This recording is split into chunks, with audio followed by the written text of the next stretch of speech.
Hello learners, this is Prof. Bambi and welcome to my research class.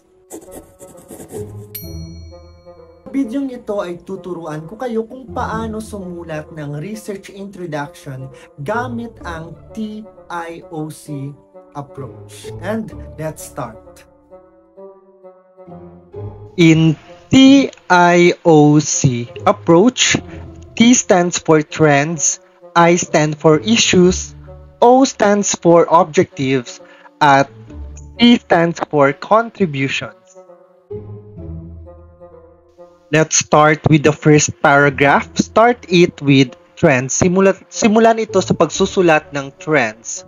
So, all you need to do is to introduce your topic. Sumasagot ito sa tanong na, ano ang pangkalahatan at kasalukuyang sitwasyon ng paksa na gusto mong pag-aralan? Just provide a general and recent idea about your topic.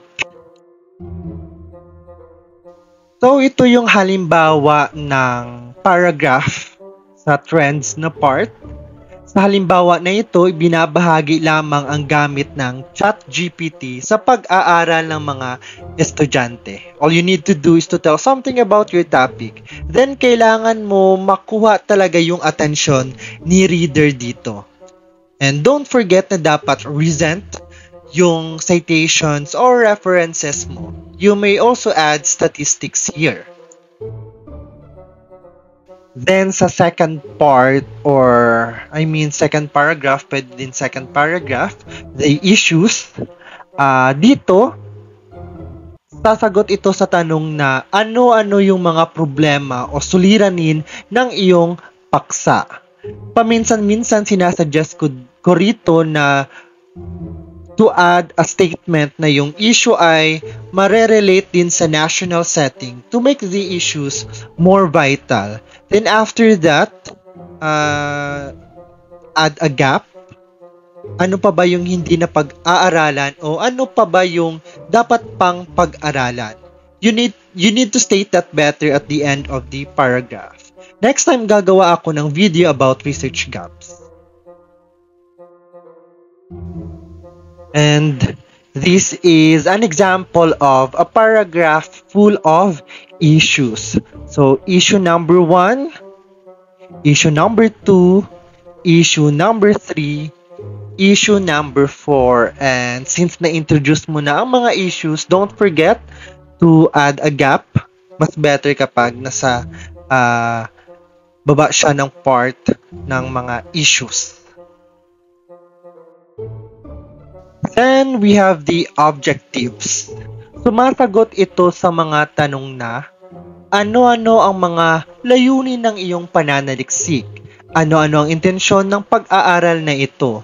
Bakit kaya dapat ito pag-aralan? Napakasimple lang po, sumulat ng mga pangungusap o statement sa objectives part.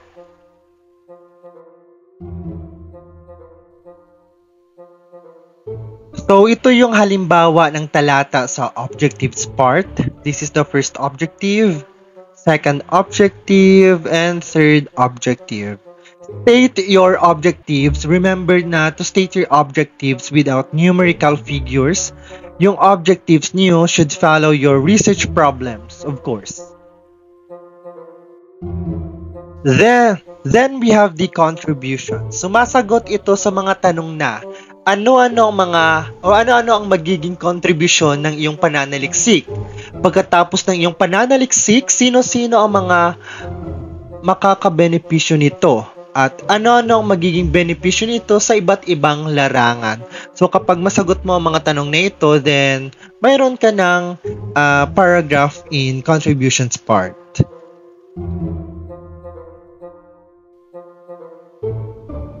So this is an example of contributions paragraph. Remember na to write also the contributions of your study without numerical figures. Kasi doon paminsan-minsan nagkakamali si researcher dahil sinusulat niya pa yung number or numerical figures in writing contributions. And that ends our discussion about TIOC approach. So don't forget to subscribe to join my class. And this is Prof. Bambi. You may now dismiss.